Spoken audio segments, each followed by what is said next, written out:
러시아는 우크라이나를 계속해서 침공하고 있습니다. CNN 보도에 따르면 러시아군은 여전히 키이우, 하르키우, 체르니히모, 마리우폴과 같은 주요 대도시를 포위하고 있으며 양국 애공군이 계속해서 격돌하고 있습니다. 이 과정에서 우크라이나 군도 점차 피해가 누적되고 있지만 공격하는 러시아군의 상태는 더욱 심각해지고 러시아는 벌써 600발 이상의 미사일을 발사했고 소집한 예비 병력의 95%를 전장에 투입시켰습니다. 하지만 이런 노력에도 불구하고 러시아는 이렇다 할 성과. 영국 국방부의 전황 리포트에 따르면 러시아군은 주말간 최소한의 지상 진격만 수행했으며 러시아가 지금 즉 막대한 양의 미사일과 예비대를 투입해도 전술적인 실패를 겪고 있는 상황이라는 뜻인데요.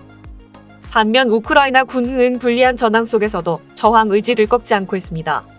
지난 3월 6일 18시 15분 하르키우 상공에서 러시아 전투기가 우크라이나군의 대공 미사일 시작. 하지만 일각에서는 이 상황에 대해 의문을 제기했는데요. 마이에 가까운 속도로 비행할 수 있는 현대 전투기들의 고작 보병이 휴대하는 대공 미사일에 계속해서 격추되는 상황에 의아함을 넘어 황당하다는 것이죠. 이에 대해 영국의 싱크탱크인 왕립합동 군사연구소가 러시아 항공 우주군의 졸전을 분석한 자료를 결론부터 말씀드리면 러시아군 이 현대전에서 요구하는 능력을 전혀 가지고 있지 못했기 때문이라고 주장했는데요. 실제로 러시아 항공우주군은 개전 초기부터 우크라이나 침공까지 제공권을 전혀 장막하지 못했습니다.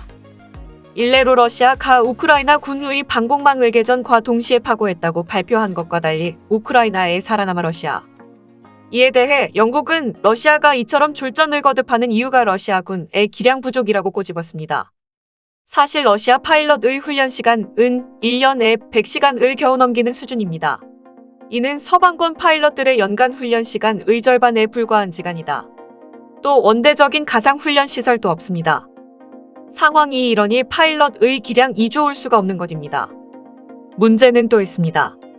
영국 군사연구소는 러시아 공군이 복합적인 항공작전을 수행할 구조적 역량이 전무하다고 분석했는데요. 실제로 러시아 항공우주군은 2015년 이후 시리아의 복합적인 항공 환경 밑에서 전투 경험을 쌓았지만 1에서 4대의 소규모 편대로 운용하는 구식 전술을 바꾸지 않았습니다. 이런 편대 운용 방식은 방공망에 굉장히 취약한데요. 심지어 이런 상황에서 러시아 전투기들은 정밀 유도 무기가 부족해 구식 항공 폭탄을 직접 투하하기 위해 비행을. 상황이 이렇다 보니 우크라이나 보병이 들고 다니는 휴대용 지대공 미사일에 연달아 항공기를 잃게 된 것입니다. 하지만 이런 졸전에도 불구하고 러시아 내부에서는 오히려 푸틴에 동조하는 친푸틴 시위대가 늘어나고 있는데요. 러시아군의 침공사인 인지마크를 단 러시아의 전쟁 찬성 시위가 무려 12km에 걸친 데 행렬을 이루면서 반전 시위대를 찍어 누르고 있습니다. 이 때문에 러시아에서는 두 세력이 첨예하게 대립하고 있는 상황입니다. 우크라이나가 러시아 군의 사상자가 46,000명에 달한다고 발표했습니다.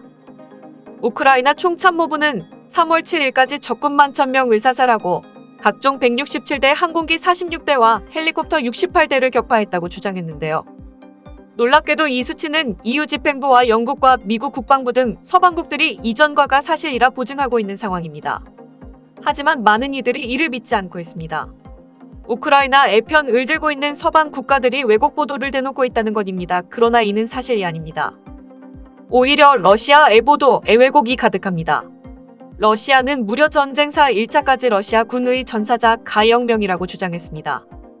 그리고 이렇게 러시아 군 당국이 거짓으로 세계를 기만하는 그 시간 동안 우크라이나 침공을 단순한 훈련 착각 러시아. 우크라이나 군의 공격에 목숨을 잃었고 하르키우 수미 등에서 수많은 민간인이 희생됐습니다. 반면 우크라이나가 발표한 자료는 명백한 증거가 아주 많은데요. 일례로 한 외신 3월 6일까지 인터넷에 올라온 영상과 사진으로 우크라이나가 파괴 500대가 넘는다. 그리고 애당초 러시아 군의 말이 사실이었다면 러시아군은 진작 동부의 주요 거점을 점령한 기하게. 하지만 지금 레이아군의 진격은 점령하지 못한 도시를 우회하면서 후방의 안전을 무시한 채 전진을. 따라서 합리적으로 따져봐도 우크라이나와 러시아의 주장 중 우크라이나 즉 2 훨씬 믿을만 합니다. 그런데 여기서 한 가지 의문점이 생깁니다.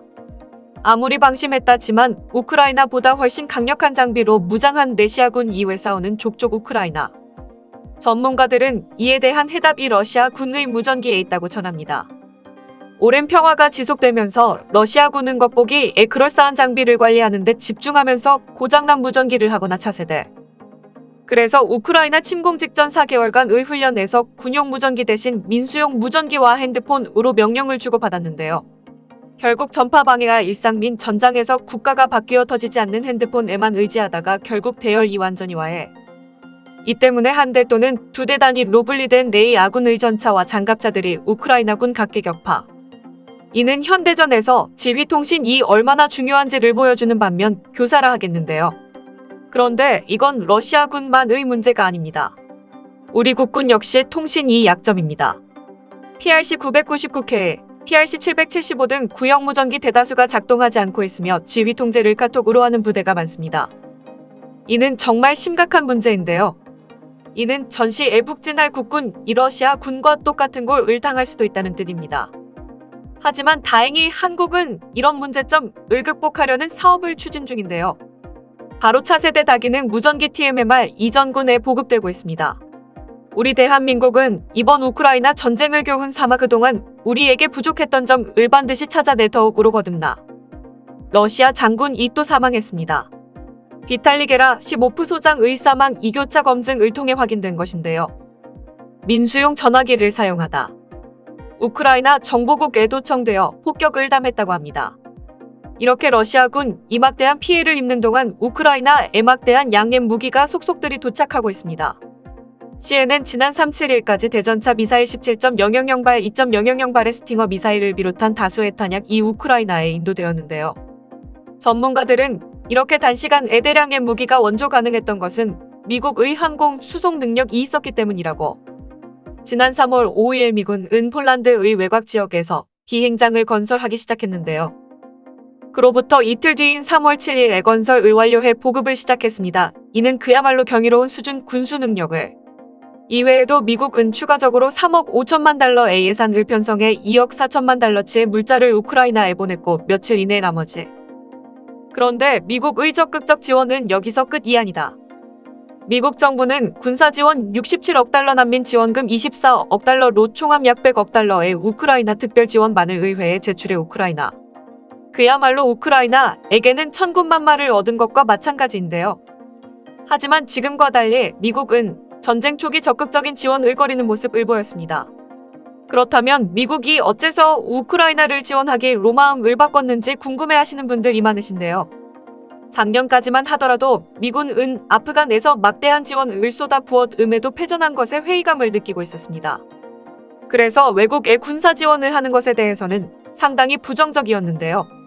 그래서 우크라이나도 비슷한 전황으로 흘러갈 것으로 예상하고 적극적인 지원을 하지 않았던 것입니다. 하지만 우크라이나는 다른 나라들과 상황이 전혀 달랐는데요. 젤렌스키 대통령은 압도적인 전력차에도 불구하고 키이우를 계속해서 사수하고 있고 우크라이나 군 국가를 러시아와 다른 정반대의 상황을 본 미국은 생각을 바꿔 우크라이나에 적극 지원하기로 마음을. 이런 기대에 부응하듯 우크라이나는 계속해서 전과를 추가하고 있는데요. 3월 8일 오전 9시 우크라이나 총참모부는 러시아 군군 12.000명을 넘어섰다고 선언했습니다. 뿐만 아니라 밤사이 해를 성공함에 있는 러시아군의 헬리콥터를 공격해 총 30대를 격파했습니다. 심지어 오데사 인근의 함선에게 치명적인 일격을 가했는데요. 지난밤 사이 우크라이나군은 BM-21달 연장 로켓포를 동원해 러시아의 신형 1.8형형 톤급 경비함 바실리 페이코프를 공격했습니다. 바실리 페이코프는 침몰되진 않았지만 전체에서 큰 화재가 발생해 임무 수행이 불가능해졌습니다. 이로 인해 오데사에 상륙하기 위해 인근을 정찰 중인 러시아 해군은 되려 귀중한 자산을 잃게 되었는데요. 이런 상황에서 3월 8일 오전 러시아군은 5개대대 전투단을 동원해 젤렌스키 대통령에 대한 참수작전을 준비하고 하지만 같은 시각 우크라이나를 지원하기 위해 자원한 2만 명 규모의 국제군단의 첫 부대 방어 투입되는 등 군 증강대고의 투입 때문에 전문가들은 이번 공세마저 실패한다면 러시아군의 총체적인 붕괴가 시작될 수 있다고 보고 있는데요. 다음 속보에서 보다 자세한 내용 전해드리겠습니다.